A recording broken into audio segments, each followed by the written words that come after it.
Boa tarde, pessoal. Essa semana nós estudaremos os vírus, tá? Apenas isso.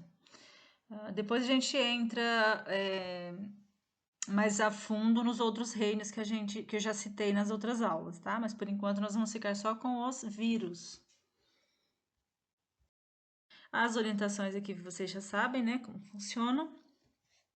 Deixei aqui o link de uma videoaula muito legal a respeito dos vírus. E aqui o material no livro, tá? Onde vocês encontram esse material, então? Das páginas 47 à página 49, vocês têm todo o conteúdo aí sobre vírus. Então, para começar, a gente vai dar início à nossa aula falando de algumas características importantes que os vírus têm. Então, a primeira delas, que eles são organismos extremamente pequenos e bastante simples, que são considerados seres vivos por alguns autores e não vivos por outros. Então, assim, ó, o vírus, ele é um organismo bastante polêmico, assim. Por que polêmico? Porque alguns consideram ele como sendo um ser vivo e outros consideram ele como não sendo vivo. Então, mas por que existe essa questão? Os vírus, vocês verão mais adiante, que eles não têm célula. E lembrem-se que eu falei que todo ser vivo tem que ter uma célula? Porém, os vírus, quando eles estão soltos aí no ar, sem entrar no corpo de qualquer organismo, ele não faz mal nenhum a ninguém, tá? Ele só passa a fazer mal quando ele se hospeda no corpo de algum ser vivo. Aí ele traz as doenças chamadas viroses. Caso contrário, ele fica no ar, né? Sem oferecer risco a ninguém. O risco só existe quando ele penetra na célula do corpo humano, ou do animal, ou da planta, porque animais e plantas também podem ter doenças virais. Eles são conhecidos principalmente por causarem várias doenças e serem considerados parasitas intracelulares obrigatórios, ou seja, eles só têm vida se eles conseguirem parasitar dentro do corpo de alguém ou de algum ser vivo. Como não são formados por células, não se encaixam em nenhum reino, tá? Eles causam doenças ou infecções chamadas viroses, então sempre que vocês verem o termo virose, não associem isso só àquele mal-estar, com vômito, com a diarreia, tá? Associem ele a doenças virais. Então, uma gripe é uma virose, a cachumba é uma virose, a rubéola é uma virose, tá bom? E os vírus eles podem parasitar animais, plantas e outros organismos. São responsáveis por várias doenças, como a cachumba, a rubéola, a raiva, o sarampo, dengue, gripe e várias outras, né? O próprio coronavírus, né? Então, os vírus são organismos que não possuem célula, então eles são chamados de acelulares, e a sua estrutura é formada basicamente por proteínas e ácido nucleico. A proteína forma um envoltório denominado de capsídeo. Então, o capsídeo nada mais é do que uma capinha, né, formada por proteína, que compõe o corpo dos vírus. Então, ele tem essas glicoproteínas, né, que são essas estruturazinhas que parecem árvores por fora. Tem esse capsídeo, né? Que é um envoltório, uma capinha. O envelope, que é essa parede aí redonda em volta de tudo. E o DNA que fica no meio.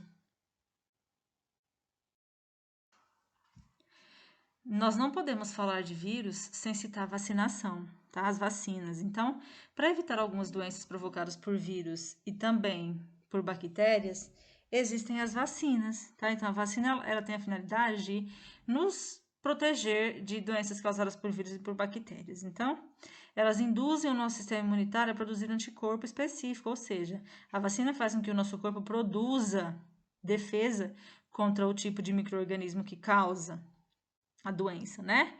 Assim, no caso de um micro-organismo invadir o corpo de uma pessoa que já está vacinada, os anticorpos que eu já tenho, ou seja, a defesa que eu já tenho, impede que a doença, né, que a doença se instale no corpo. Por isso se diz que as vacinas são usadas para a prevenção de certas doenças, tá bom? Então, quem é vacinado, ele já tem uma defesa contra aquela doença, né? As vacinas são introduzidas como micro-organismos mortos ou enfraquecidos ou ainda partes dele. Então, a vacina nada mais é do que um pedacinho do micro-organismo, ou até mesmo ele morto ou enfraquecido, ele vai ser injetado na gente, e uma vez que ele é aplicado, tá? O agente ele não tem condição de provocar a doença, só que mesmo ele não tendo condição de provocar a doença, esse agente quando entra em mim, ou em vocês, ou em qualquer outra pessoa que tome a vacina, o meu corpo ele vai criar defesa, tá? Ele vai sofrer um estímulo, o meu sistema imunitário vai ser estimulado a produzir anticorpos. Então, o indivíduo fica imunizado contra as doenças, ele fica protegido contra as doenças. Tá? A gente tem várias vacinas hoje em dia, né? Os bebês hoje em dia, assim que nascem, já tomam vacina, né? E assim a gente vai ao longo da vida. O melhor a fazer contra as viroses, aqui é mais uma dica, assim, né? Coisas que a gente deve sempre reforçar, mas que todo mundo já sabe. Então, para evitar o contágio dessas doenças, o que a gente pode fazer? Prevenir tomando as vacinas, quando existentes para a doença que se quer prevenir, e sempre com devida orientação médica. E manter fortalecido o sistema imunitário, o sistema imunológico, levando uma vida saudável. Como que eu levo uma vida saudável? Evitar o uso de fumo, de bebidas alcoólicas, por exemplo. Dormir e alimentar-se bem, então dormir as horas recomendadas e sempre ter uma alimentação saudável, né? Além de adotar medidas higiênicas, como lavar as mãos, principalmente antes das refeições, né? Agora com o Covid-19 a gente tem que lavar a mão não só antes nem depois das refeições, mas assim o dia inteiro praticamente, né? Lavar frutas e verduras e beber apenas água tratada. Bom, sobre o Covid-19, ficam aqui algumas informações apenas, tá?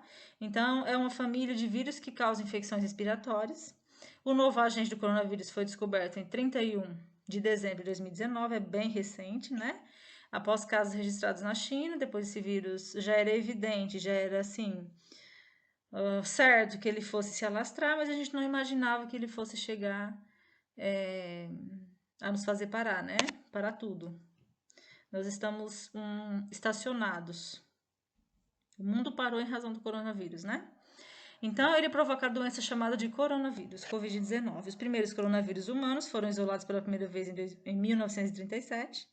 No entanto, foi em 1965 que o vírus foi descrito como coronavírus, em decorrência do perfil da microscopia, parecendo uma coroa. Então, por ele parecer uma coroa, ele recebeu o nome de coronavírus. Então, como se proteger? Aqui algumas recomendações para vocês seguirem, né? Fala da prevenção. E aqui as atividades para vocês. A primeira, quais características dos vírus? Vocês podem tanto consultar o livro, quanto fazer pesquisa, ou até mesmo usar o material aqui, porque todas as respostas estão nesse material. Cite 4 doenças causadas por vírus, qual a importância das vacinas, como elas agem, e o que você tem feito para se prevenir do Covid-19. Muita atenção, façam com atenção, com capricho, tá bom? Fiquem com Deus, até a próxima aula, pessoal!